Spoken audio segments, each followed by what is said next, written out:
Assalamualaikum warahmatullahi wabarakatuh. Selamat datang di channel YouTube saya. Perkenalkan, nama saya Hasan Al-Abdi dengan NIM 2005 12 51 37. Jadi, di sini saya akan membahas tentang teks hasil observasi dengan KD 3.1, yaitu mengidentifikasi hasil teks laporan hasil observasi yang dipresentasikan dengan lisan maupun tulisan.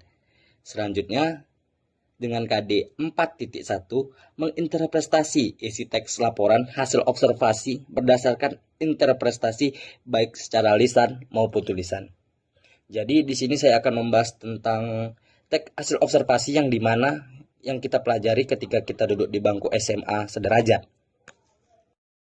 Baik, tanpa berlama-lama, langsung saja masuk ke penjelasan, yaitu pengertian teks laporan hasil observasi, yaitu teks yang berisi penjabaran umum atau melaporkan sesuatu berupa hasil dari pengamatan atau observasi.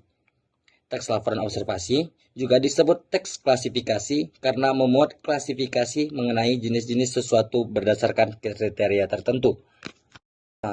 Dan di teks ini juga memiliki tujuan, yaitu tujuannya tuh sekitar ada 5. Yang pertama yaitu mengatasi suatu persoalan. Yang kedua, menemukan teknik atau cara terbaru.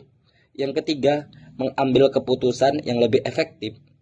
Dan yang keempat, melakukan pengawasan atau perbaikan. Dan yang kelima, atau yang terakhir, mengetahui perkembangan suatu permasalahan.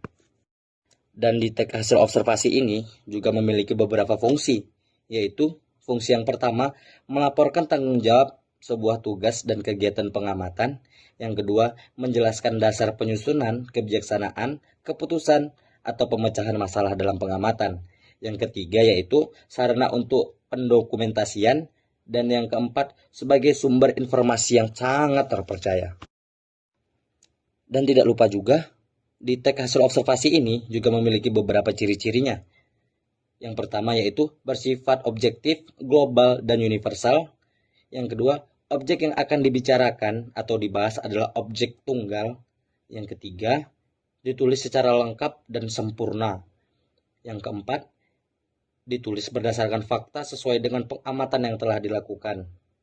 Kemudian yang kelima, informasi teks merupakan hasil penelitian terkini yang sudah terbukti kebenarannya. Seperti yang dijelaskan tadi di nomor 4, bahwa ini dibahas secara fakta. Jadi tidak bisa untuk bermain-main lagi. Dan yang keenam, tidak mengandung prasangka, dugaan, pemihakan yang menyimpang atau tidak tepat. Berarti dalam teks hasil observasi ini kita harus berlaku adil. Dan yang ketujuh, yang terakhir, saling berkaitan dengan hubungan berjenjang antar kelas dan subkelas yang terdapat di dalamnya. Dan juga sifat teks laporan ini ada 3, yaitu yang pertama bersifat informatif, yang kedua bersifat komunikatif, yang ketiga bersifat objektif.